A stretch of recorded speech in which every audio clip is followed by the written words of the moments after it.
स्वागत है आप सभी का हमारी इस नई वीडियो में। ये वीडियो हमने बनाई है जो लोग CUCET एग्ज़ाम की प्रिपरेशन कर रहे हैं उनके लिए, या फिर किसी भी गवर्नमेंट एग्ज़ाम या फिर जामिया के एंट्रेंस में जितने भी एंट्रेंस होते हैं जिसमें रीजनिंग आती है, उन सभी लोगों के लिए ये वीडियो काफ़ी इंपॉर्टेंट है। हमारी ये अल्फ़ाबेटिकल सीरीज़ का पार्ट 2 है। इससे पहले एक वीडियो हम चैनल पर ऑलरेडी अपलोड कर चुके हैं। अगर आपने अभी तक नहीं देखी है तो जाकर उसको जल्दी से देखिए। हम कोशिश कर रहे हैं कि अल्फ़ाबेटिकल सीरीज़ में जितने भी तरह के क्वेश्चन आते हैं वो हम आपको वीडियो के ज़रिए सॉल्व करके दिखा सकें। तो चलिए वीडियो को शुरू करते हैं। पहला क्वेश्चन है, if all the letter in the word scrimmage are arrange as they appear in English alphabetical order, the position of how many letter will remain unchanged after rearrangement. कह रहे हैं ये जो वर्ड यहाँ पर स्क्रीमेज लिखा हुआ है, अगर हम इसको अल्फ़ाबेटिकली तरीके से लिखें तो कितने शब्द ऐसे हैं जिनकी पोजीशन जो है वो अनचेंज रहेगी, यानी कि पहले जैसी ही रहेगी। तो सबसे पहले हम इस वर्ड को जो है बाहर लिख लेते हैं, बड़ा कर जिससे हम इसे क्लियरली सॉल्व कर सकें। चलिए अब इसको अल्फ़ाबेटिकली अरेंज करते हैं। तो देखिए अल्फ़ाबेटिकली आप बताइए सबसे पहले कौन सा वर्ड आएगा। जाहिर सी बात है ए सबसे पहले आएगा, तो ए को हम यहाँ लिख लेते हैं एस के नीचे। तो ए की पोजीशन चेंज हो गई है, ए पहले लास्ट में आ रहा था और अब शुरू में आ रहा है। इसके बाद नेक्स्ट क्या है, नेक्स्ट आपका सी है। देखिए सी जो है उसकी पोजीशन सेम है, पहले भी वो सेकंड पर आ रहा था और अब भी उसका नंबर सेकंड है। तो हमें एक वर्ड तो मिल गया, हमने इसको हाईलाइट कर लिया है। आगे चलते हैं। अच्छा, जो वर्ड आप लिखते जाएं उनको अगर आप काटते रहेंगे तो आपको पता चलता रहेगा कि आपने कितने वर्ड लिख लिए हैं। इसके बाद अल्फ़ाबेटिकली यहाँ पर आ रहा है ई, हमने ई लिख लिया है। उसके बाद आपका आ रहा है जी, जी को भी लिख लेते हैं। इसके बाद नेक्स्ट है हमारा आई, आई को भी लिख लेते हैं। देखिए सबकी पोजीशंस चेंज हो रही है, जी लास्ट में था और अब बिल्कुल शुरू में आ चुका है। इसके बाद हमारा आ रहा है नेक्स्ट एम। तो देखिए एम की पोजीशन जो है वो चेंज नहीं हुई है, एम पहले भी यहाँ पर था और अभी भी नीचे धर आ रहा है। तो एम हमें एक दूसरा शब्द मिल चुका है। आगे चलते हैं, दोबारा से एम आ जाएगा, पहले ये वाला एम आया था अब ये वाला एम आ गया। इसके बाद नेक्स्ट है हमारे पास आर और इसके बाद है एस। देखिए एस की पोजीशन भी कितनी चेंज हो गई है, एस पहले शुरू में था और अब आखिर में आ गया है। तो हमें दो शब्द मिले, तो इसीलिए इसका सही जवाब है 2 यानी ऑप्शन सी। दो शब्द ऐसे हैं जिनकी पोजीशन चेंज नहीं हुई और वो दो शब्द हैं सी और एम। चलिए नेक्स्ट क्वेश्चन की तरफ चलते हैं। नेक्स्ट क्वेश्चन है, how many such pair of letter are there in the word formatation, each of which has as many letters between them in the word as they have been between them in English alphabet। कह रहे हैं ये जो word fermentation यहाँ लिखा हुआ है, बताइए इंग्लिश अल्फ़ाबेट के अनुसार कितने शब्द इसके अंदर हैं। चलिए इसको अच्छे से एक्सप्लेन करते हैं और सॉल्व करते हैं तो ज़्यादा क्लियरली ये समझ में आएगा। सबसे पहले हम फॉर्मेटेशन को बाहर लिख लेते हैं।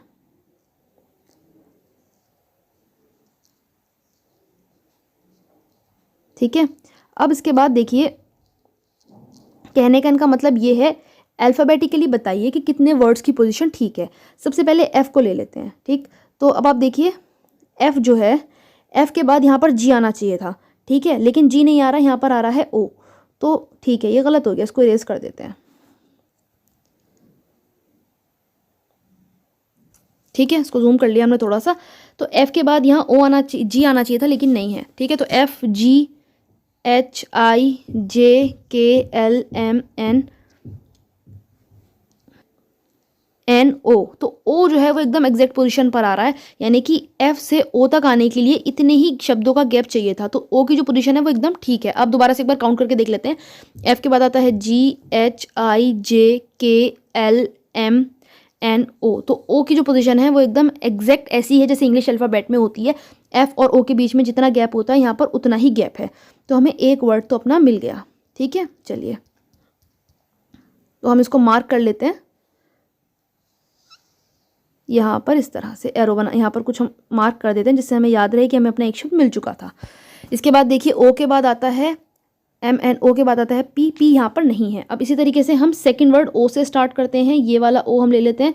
ठीक है, तो देखिए चेक करते हैं कि ओ के बाद वो शब्द आ रहे हैं जो इंग्लिश अल्फ़ाबेट में आते हैं। तो O P Q R S T U V W X नहीं आ रहा कोई भी शब्द, तो ये जो है अल्फ़ाबेटिकली सही नहीं लिखा हुआ। तो इसको जो है हम कट कर देते हैं।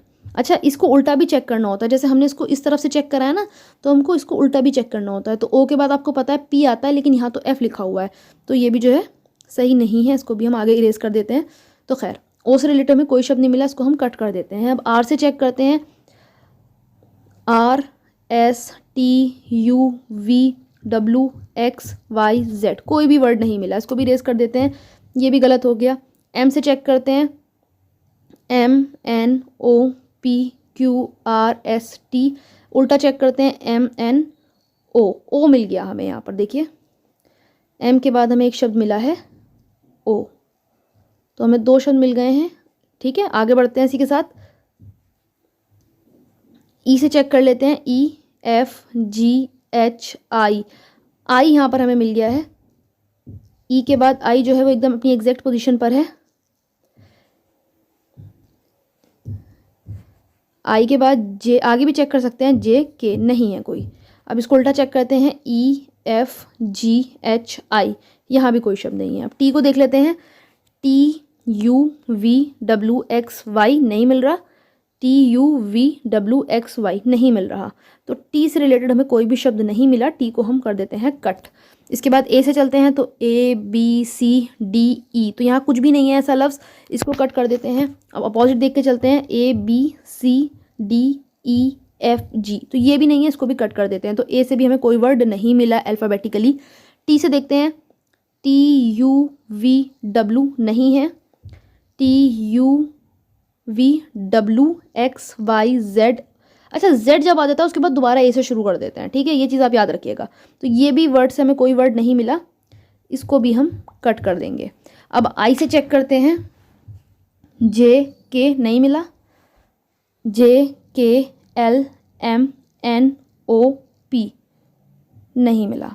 एक बार और चेक कर लेते हैं, J I A B C D E F G H I J K L M N O P Q, तो नहीं मिला, इसको भी हम कट कर देते हैं। ओ से चेक करते हैं, इधर से तो कुछ मिल ही नहीं रहा, ओ के बाद पी आता है, यहाँ से चेक करते हैं, M N O P Q R S T U V W X नहीं मिला, तो ये भी क्रॉस हो गया। इसके बाद एन से चेक करते हैं, एम एन ओ, देखिए यहाँ पर हमें ओ मिल गया एन के बाद, ठीक है, तो ये हमें मिल गया, एन के बाद ओ आता है, यहाँ पर आ रहा है।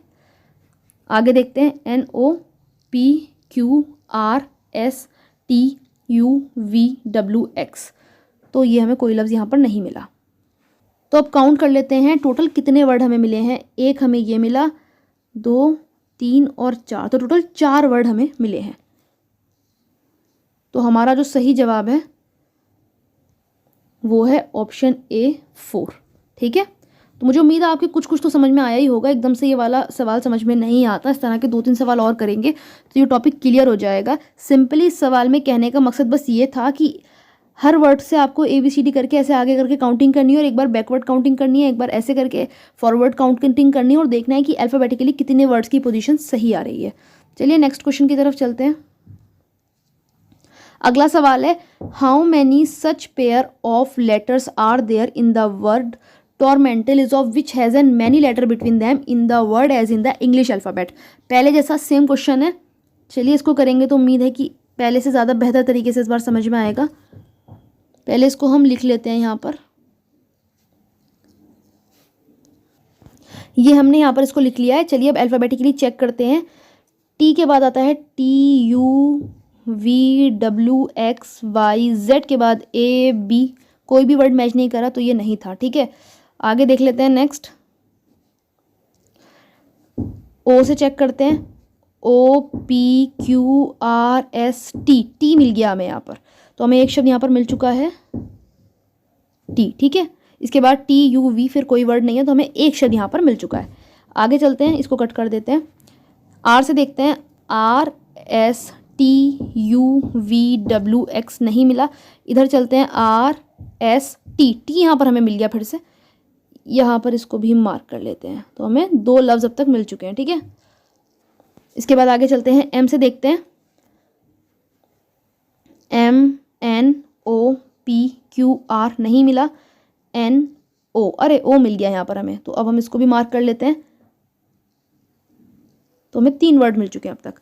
फिर O के बाद P नहीं है, ठीक है। आगे बढ़ते हैं, E से करते हैं चेक, FGHI, कोई लफ्ज़ नहीं मिला हमें यहाँ पर, EFGHI, यहाँ पे भी कोई वर्ड हमें नहीं मिला। इसको भी कट कर देते हैं, एन से चेक करते हैं, एन ओ पी क्यू नहीं मिला, N O P Q R S, यहाँ पे भी कोई वर्ड हमें नहीं मिला, तो एन भी क्रॉस हो गया। अल्फ़ाबेटिकली कोई भी वर्ड यहाँ ठीक कर लेते हैं, यू वी नहीं मिला, टी यू वी, इसके बाद T U V W X Y Z, यहाँ पे भी कोई वर्ड हमें नहीं मिला, टी पे भी क्रॉस लगा देते हैं। आई के बाद जी एच आई जे आता है, तो जे यहाँ पर नहीं है, तो ये तो क्रॉस हो ही गया ऑलरेडी। एक बार राइट में चेक कर लेते हैं, आई J K L M, M हमें यहाँ पर एक वर्ड मिल गया है, एक बार दोबारा से क्रॉस चेक कर लेते हैं, आई J K L M, M हमें मिल चुका है, तो इसको हम मार्क कर लेते हैं यहाँ पर। एम के बाद देखिए दोबारा से आगे बढ़ते हैं, आई J K L M N ओ, ओ हमें एक और यहाँ पर मिल गया है, ठीक है, तो हम इसको डबल मार्क कर लेंगे, तो हम इसको डबल मार्क कर लेते हैं। ऑलरेडी यहाँ पर बहुत सारे सर्कल हो चुके हैं, एक और कर लेते हैं, हमें ओ भी मिल चुका है, ठीक है। तो उसके बाद ओ के बाद पी यहाँ पर नहीं है, तो इसे यहीं छोड़ देंगे। तो उसके बाद एल से चेक कर लेते हैं, एल आगे तो उसके यहाँ कोई वर्ड है ही नहीं, तो उसको छोड़ देते हैं, इधर से चेक करते हैं, ठीक है। आई जे के एल के बाद M N O P Q R हमें यहाँ पर मिल गया, ठीक है। तो यहाँ पर हम इसको इधर से मार्क कर लेते हैं आर, और आर के बाद एस आना चाहिए था, एस यहाँ पर है नहीं, लेकिन टी यहाँ पर है, ठीक है, तो हम टी को भी मार्क कर लेते हैं। तो अब ज़रा टोटल काउंट करके देखिए कितने वर्ड्स हमें मिल गए अल्फ़ाबेटिकली जो करेक्ट लिखे हुए हैं। तो पहला हमें एक तो ये मिल गया, एक, दूसरा, तीसरा, चौथा, 5, 6 और 7, तो टोटल 7 वर्ड हमें मिल चुके हैं, तो उसका सही जवाब है 7, ठीक है। Option C is the right answer. अब नेक्स्ट क्वेश्चन पे चलते हैं। नेक्स्ट क्वेश्चन है the position of how many digits in the number will remain unchanged after the digits are arranged in descending order within the number. बहुत ही interesting और बहुत ही easy सवाल है। कह रहे हैं ये जो नंबर यहाँ दिया हुआ है, अगर हम इसको डिसेंडिंग ऑर्डर में लिख दें तो कितने नंबर ऐसे हैं जिनकी पोजीशन चेंज नहीं होगी। पहला क्वेश्चन इंग्लिश में दिया हुआ था अल्फ़ाबेट्स का, और ये वैसे ही नंबर्स में दिया हुआ है। चलिए इसको सॉल्व कर लेते हैं। पहले आप नंबर्स को यहाँ पर लिख लीजिए, 5, 2, 8, 4, 6, 9, 7, 1 और 3। अब इनको डिसेंडिंग में लिख लेते हैं। डिसेंडिंग आपको पता है बड़े से छोटा है, तो लिख लेते हैं। सबसे बड़ा नंबर आपको देखने से ही पता चल रहा है कि 9 है इसके अंदर, 9 को लिख लेते हैं।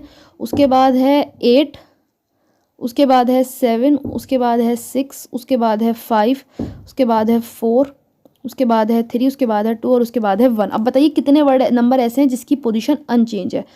तो मुझे तो लग रहा है कि सभी की पोजीशन अनचेंज है। देखिए यहाँ पर पहले 5 था, अब 9 हो गया, 2 के बाद 8 हो गया, 8 के बाद 7, 4 के बाद 6। तो इसका जो सही जवाब है वो है नन, क्योंकि सभी की जो है पोजीशन चेंज हो गई है। कोई भी नंबर ऐसा नहीं है जिसकी पोजीशन चेंज ना हुई हो। तो इसका सही जवाब है ऑप्शन ए। नेक्स्ट क्वेश्चन की तरफ चलते हैं। नेक्स्ट क्वेश्चन है study the following arrangement carefully and answer the question given below. How many 1 are given in the above series which is immediately followed by 2। ये आर गलत लिखा हुआ है, इसको तो कट ही कर देते हैं। यहाँ पर कह रहे हैं कि ऐसे कितनी बार इस डिजिट में कितनी बार 1 लिखा हुआ है जो फॉलोड बाई है 2, यानी कि कितनी जगह पर 1 लिखा हुआ है जहाँ पर 2 उसे फॉलो कर रहा है। पहली वाली वीडियो में भी हमने फॉलो का मतलब बताया था, एक बार फिर से बता देते हैं। फॉलो का मतलब होता है कि बाद में। तो ऐसी बार ऐसा इस सीरीज़ में, इस नंबर सीरीज़ में देखकर बताइए कि कितनी जगह 1 लिखा है जिसके बाद में 2 है। पहले 2 नहीं होना चाहिए, बाद में होना चाहिए। तो चलिए चेक कर लेते हैं, तो बहुत आसान है। सबसे पहले देख लेते हैं कि इसमें 1 कितनी बार लिखा हुआ है।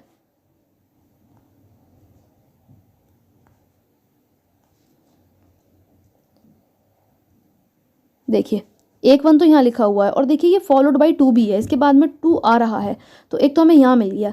अच्छा यहाँ पर जो 1 लिखा हुआ है ये वाला, इसके प्रिसीडेड बाई 2 है, यानी कि पहले आ रहा है, तो प्रिसीडेड बाई है, तो प्रिसीडेड तो हमसे पूछा नहीं, तो ये गलत हो गया। फिर एक 1 यहाँ पर लिखा हुआ है। अब यहाँ पर फॉलोड बाई भी है, प्रिसीडेड बाई भी है, लेकिन हमसे बोला है कि ओनली प्रिसीडेड, ओनली फॉलोड होना चाहिए, ना कि प्रिसीडेड होना चाहिए, ठीक है। तो केवल एक ही जगह पर जो है फॉलोड बाई है, तो उसका सही जवाब हो जाएगा 1, ठीक है। क्योंकि बाकी जगह आप देख सकते हैं कि यहाँ पर तो फॉलोड भी और प्रेसिडेड भी है, यहाँ पर खाली प्रेसिडेड है, लेकिन यहाँ पर सवाल में केवल फॉलोड बाई 2 पूछा है, तो फॉलोड बाई 2 की कंडीशन सिर्फ यहाँ पर पूरी हो रही है, इसलिए इसका जवाब आंसर है सही ऑप्शन 1। ठीक है, नेक्स्ट क्वेश्चन की तरफ चलते हैं। इस क्वेश्चन में पूछ रहा है how many such 5 are there in the above arrangement each of which is immediately preceded by an odd digit and immediately followed by an even digit.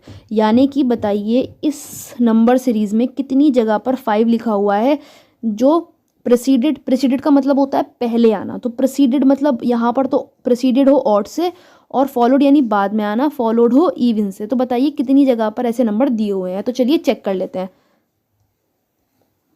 इसको थोड़ा सा हम जूम इन कर लेते हैं ताकि हम अच्छे से पता कर पाएँ। अब देख लेते हैं यहाँ पर गाइस, देखिए सबसे पहले तो देख लेते हैं कि 5 कितनी जगह है। यहाँ पर 5 है, ठीक है, लेकिन यहाँ पर फॉलोड बाई इवन नंबर है, लेकिन इसके पहले तो कुछ है ही नहीं, तो ये कट हो गया। आगे देखते हैं, यहाँ पर 5 है लेकिन इसके आगे और पीछे दोनों तरफ प्रेसिडेड भी और फॉलोड भी दोनों तरफ ये इवन नंबर है, तो ये भी गलत हो गया। आगे चलते हैं, ये देखिए यहाँ पर भी 5 है लेकिन यहाँ पर देखिए फॉलोड प्रेसिडेड भी ऑड नंबर है और फॉलोड भी ऑड नंबर है, तो दोनों जगह ऑड नंबर हो गया, तो ये भी गलत हो गया। आगे चलते हैं, ये देखिए ये जो है प्रेसिडेड यानी कि इसके पहले ऑड आ रहा है, कंडीशन पूरी हो रही है, ठीक है, और बाद में इवन आ रहा है, 8 आ रहा है, तो यहाँ पर भी कंडीशन पूरी हो रही है, तो ये जो है वो एकदम सही है। इसी को ऐसे ही नंबर को हम ढूंढ रहे थे जिसके शुरू में तो इवन हो और बाद में जिसके शुरू में तो ऑड हो और बाद में इवन हो, तो ये कंडीशन यहाँ पर पूरी कर रहा है। तो ऐसा नंबर हमें केवल एक ही मिला पूरे सवाल में, तो इसका सही जवाब हो गया आपका ऑप्शन 2 यानी 1। नेक्स्ट क्वेश्चन की तरफ चलते हैं। नेक्स्ट क्वेश्चन है if all the number are arranged in descending order what will be the difference between the second digit of the third number and the first digit of the second number. चलिए समझते हैं। सबसे पहले तो ये कह रहा है कि ये जितने भी नंबर हैं इनको डिसेंडिंग में सेटल कर लीजिए। तो सबसे पहले हम इनको डिसेंडिंग में लिख लेते हैं। डिसेंडिंग यानी बड़े से छोटा, तो डिसेंडिंग में सबसे पहले कौन सा आ जाएगा, 853 सबसे बड़ा है, ठीक है, इसको हम डिसेंडिंग में लिख लेते हैं। इसके बाद 853 के बाद आ जाएगा आपका 769, इसके बाद आ जाएगा आपका 682, इसके बाद आ जाएगा आपका 428 और इसके बाद आ जाएगा आपका 378। तो हमने इसको यहाँ पर डिसेंडिंग में अरेंज कर लिया है। अब कह रहे हैं यहाँ पर डिफरेंस बताइए second digit of the third number, यानी कि तीसरे नंबर की सेकेंड डिजिट के बीच में। तो सबसे पहले बताइए तीसरा नंबर कौन सा है। तीसरा नंबर ये वाला है, ये पहला है, ये दूसरा है, ये तीसरा है। तो जो तीसरा नंबर है इसकी सेकेंड डिजिट, तो इसकी सेकेंड डिजिट हो गई 8, तो इसके बीच में डिफरेंस बताइए और किससे, and the first digit of the second number. तो सेकेंड नंबर की फर्स्ट डिजिट, तो सेकेंड नंबर आपका ये वाला हो गया, तो इसका जो फर्स्ट डिजिट है वो क्या है, 7। तो यहाँ पर कह रहा है 8 और 7 के बीच में डिफरेंस बताइए। तो जाहिर सी बात है 8 और 7 के बीच में आप डिफरेंस निकालेंगे तो आपका आंसर आ जाएगा 1। और आप ऑप्शन में देख सकते हैं, ऑप्शन में भी 1 दिया हुआ है, उसका सही जवाब है ऑप्शन 2 यानी कि 1। एक बार फिर से मैं समझा देती हूँ अगर समझ नहीं आया है तो। सबसे पहले आप इसको डिसेंडिंग में लिख लीजिए, जल्दी से लिख लिया है। अब पूछते हैं क्या, अब देखते हैं पूछ क्या रहा है। पूछ रहा है डिफरेंस, और डिफरेंस किस में पूछ रहा है, second digit of the third number, यानी कि थर्ड नंबर की सेकंड डिजिट, तो थर्ड नंबर ये है और उसकी सेकंड डिजिट 8 है, और first digit of the second number यानी कि सेकंड नंबर की फर्स्ट डिजिट, तो सेकंड नंबर ये है और इसकी फर्स्ट डिजिट है 7। अब लगता है मुझे आप समझ चुके होंगे। तो 8 में से आप 7 माइनस करेंगे तो आपका आंसर 1 आ जाएगा, और हमारा आंसर भी आ गया है 1। ठीक है, चलिए अब नेक्स्ट क्वेश्चन की तरफ चलते हैं। नेक्स्ट क्वेश्चन है if in following alphabetical series how many time have L, M, N come in such a way that M is mid of N and L। बहुत ही सिंपल है। पूछ रहा है कि ये जो सीरीज़ यहाँ पर दी हुई है इसमें कितनी बार ऐसा हुआ है कि जो है आपका M जो है वो बीच में आया हो, किसके, N और L के। तो बताइए कितनी बार ऐसा हुआ है। तो जल्दी से चेक करके बता देते हैं कितनी बार ऐसा हुआ है। तो देखिए यहाँ पर M आ रहा है लेकिन इसके शुरू में L नहीं है, तो ये कंडीशन तो गलत हो गई, यहाँ पर कंडीशन को पूरा नहीं कर रहा। इस वाले M की अगर हम बात करें तो इसके शुरू में N भी नहीं है और आखिर में L भी नहीं है, ये भी गलत है। इस वाले अगर M की बात करें तो यहाँ पर कंडीशन पूरी हो रही है, इसके शुरू में N है और आखिर में L है, तो यहाँ पर कंडीशन एक बार पूरी हो गई। आगे चलते हैं, यहाँ पर भी कंडीशन पूरी नहीं हो रही है क्योंकि शुरू में N नहीं है। आगे चलते हैं, यहाँ पर भी कंडीशन पूरी नहीं हो रही क्योंकि N भी नहीं है यहाँ पर। आगे देखते हैं, यहाँ पर तो N और L दोनों ही नहीं है, तो यहाँ पर भी कंडीशन पूरी नहीं हो रही है, तो केवल एक ही जगह पर कंडीशन पूरी हो रही है, यहाँ पर। तो इसका सही जवाब है 1 यानी कि ऑप्शन 4, केवल एक ही बार ऐसा हुआ है। आगे चलते हैं, ये हमारा सेकंड लास्ट क्वेश्चन है। In the following number series which number will be exactly mid. पूछ रहे हैं जो नंबर सीरीज लिखी हुई है इसमें मिड नंबर कौन सा, यानी कि मिड में सबसे बीच में कौन सा नंबर आ रहा है। तो जल्दी से चेक करके बता देते हैं। आप सबसे पहले सारे नंबर काउंट कर लीजिए, बहुत सिंपल है ये तो। कितने नंबर्स यहाँ लिखे हुए हैं तो देखिए 1 2 3 4 5 6 7 8 9 10 11 12 13 14 15 16 17 18 19 20 21 नंबर यहाँ पर लिखे हुए हैं। तो 21 का मिड क्या होगा बताइए। 21 का मिड जाहिर सी बात है 11 होगा। तो 11 को काउंट कर लेते हैं 1 2 3 4 5 6 7 8 9 10 11। तो मिड में क्या आ रहा है 4 यहाँ पर मिड में आ रहा है, ठीक है। तो जो चौथा नंबर है वो मिड में आ रहा है, तो उसका सही जवाब है ऑप्शन 2 यानी 4। बस ये पूछ रहा है कि मिडल में कौन सा आ रहा है। तो 10 इधर है 10 इधर है, ये मिडल में बचा आपका, ठीक है। ये सीरीज का हमारा लास्ट क्वेश्चन है। In the following number series which one of the following digit will come minimum time. कह रहे हैं ये जो नंबर सीरीज यहाँ पर दी हुई है इसमें ऐसा कौन सा नंबर है जो सबसे कम बार रिपीट हुआ है, यानी कि सबसे कम टाइम बार आया है। तो चलिए काउंट करके चेक कर लेते हैं कि सबसे कम टाइम कौन सा नंबर आया है मिनिमम टाइम्स। तो देखिए सबसे पहले आप देख लेते हैं यहाँ पर। सबसे पहले 8 को काउंट करते हैं। 8 कितनी बार आया है, 1 बार 2 बार और 3 बार। तो यहाँ पर 8 आप देख सकते हैं कि 3 बार आया है, ठीक है। आगे दूसरे नंबर्स को देख लेते हैं। इसके बाद यहाँ पर आपको दिया हुआ है 4। तो 4 देखिए 1 बार 2 बार 3 4 5 और लगभग 6 बार रिपीट हुआ है आपका, ठीक है। इसके बाद नेक्स्ट नंबर को देख लेते हैं। 6 आपका 1 2 3 टाइम्स यहाँ पर आपका 6 जो है वो रिपीट हुआ है। इसके बाद नेक्स्ट देख लेते हैं। 7 यहाँ पर आपका दिया हुआ है। 7 देखिए 1 बार 2 बार और ऑलमोस्ट 2 बार यहाँ पर आपका 7 जो है वो रिपीट हुआ है। इसके बाद 3 दिया हुआ है। तो 3 देखिए कितनी बार आया है, 1 2 3 4 5। तो 3 कम से कम 5 बार यहाँ पर आया है। इसके बाद नेक्स्ट देख लेते हैं। देखिए 3 के बाद यहाँ पर इन्होंने क्या दिया हुआ है 4। तो 4 देखिए कितनी बार आया है, 1 2 3 4 5 6। 4 सबसे ज़्यादा बार यहाँ पर देखिए 6 बार आया है। अच्छा 4 को हम पहले भी काउंट कर चुके हैं, यहाँ पर हमने 2 बार काउंट कर लिया।